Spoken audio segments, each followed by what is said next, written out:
All right, so first of all, just say your name and where you work. And My name is Benton Blandin, and I work at Chris TV. That's in Corpus Christi, Texas, as a part of Scripps Television. How long have you been in television? About 25 years, working in different areas from behind the scenes, on camera, and most recently just made a move into management. What drew you as a black male to be a news anchor and reporter? I think what drew me into it wasn't necessarily as a black man at the time.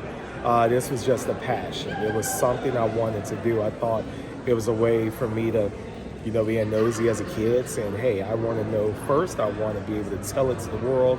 I want to be able to have the microphone be my outlet to get to anything and everything. Right. And what kept me in the business is part of being a black man in this industry, making an impact, setting a standard, if you will, even if it isn't the great. It was a way to be an example for others who look like me or who wanted to be like me. Do you think that you face challenges that your white counterparts do not, and what are those challenges? I do think sometimes we have to work hard.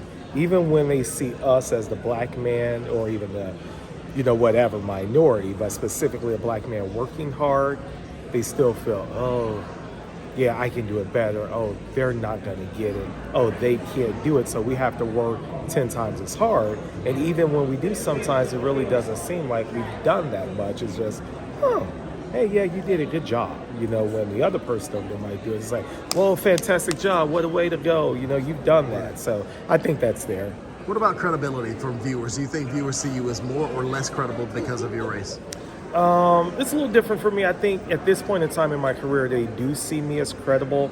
But then again, that's when we live in this silo. We're in our communities and people know us.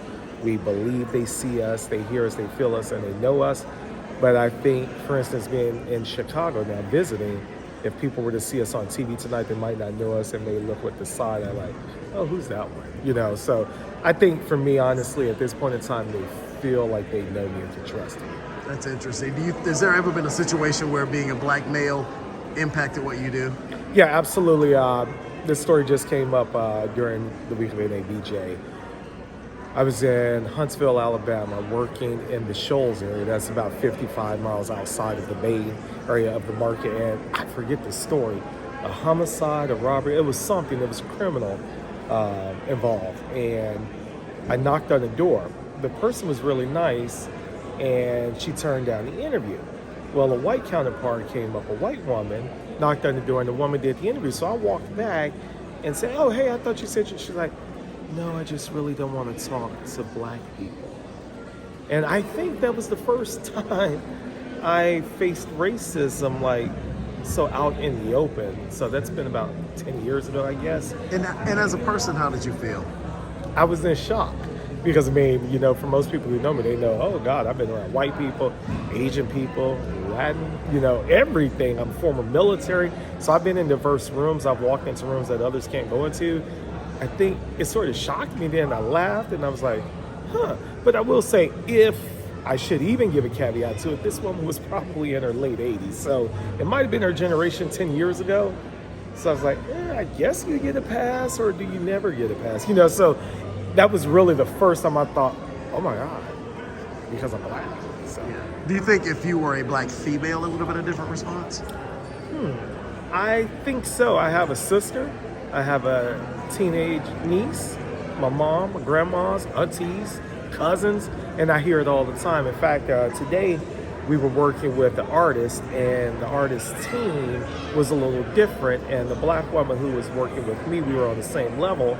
The person didn't want to deal with her, kept texting me, kept talking, and she brought this conversation up, which reflects just on that question. So it's kind of ironic that you're asking me this, but they deal with it every day according to her. She deals with it. She's really pretty, really tall, and she said, oh, it's the pretty face. They think I'm just a pretty face. She's got 3 degrees, so I don't walk in that shoe. Yeah. I haven't walked that mile. I'm not living that life, but she said it happens weekly, so I'm guessing so.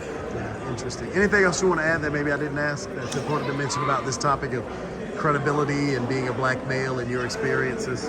I would say if there's somebody looking for advice on, hey, how do you do it? I know it's hard to be the first, but it's even harder to be the only. I'm the only black manager, and I'm also the first black manager at my station. But I would say just stay the course, be focused.